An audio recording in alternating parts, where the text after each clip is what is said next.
ഹബീബായ നബി സല്ലല്ലാഹു അലൈഹി വസല്ലമ തങ്ങൾ പറയുന്ന മനോഹരമായ ഹദീസുണ്ട്. അക്രിമൂ ഔലാദകും വഅഹ്സിനൂ അദബഹും. നിങ്ങൾ നിങ്ങളുടെ മക്കളെ ആദരിക്കണേ, പരിഗണിക്കണേ, അവരെ നല്ല ചിട്ടയുള്ള അദബുള്ള മക്കളാക്കണേ. ചില പാരൻസ് ഉണ്ട്, മക്കളുടെ അഭിപ്രായങ്ങൾക്ക്, മക്കളുടെ കാഴ്ചപ്പാടുകൾക്ക് പരിഗണന നൽകാത്ത, അതൊന്ന് കേൾക്കാൻ പോലും മനസ്സ് കാണിക്കാത്ത മാതാപിതാക്കൾ ശ്രദ്ധിക്കണം. ഒരിക്കലും ചെയ്യാൻ പാടില്ല.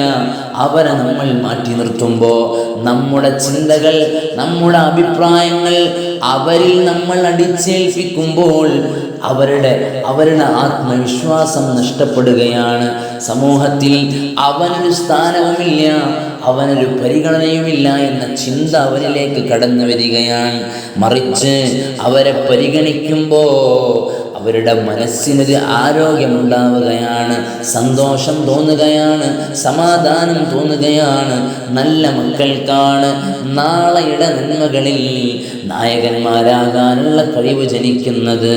അല്ലാഹു നമ്മുടെ മക്കളെ സ്വാലിഹീങ്ങളാക്കട്ടെ. ആമീൻ യാ റബ്ബൽ ആലമീൻ.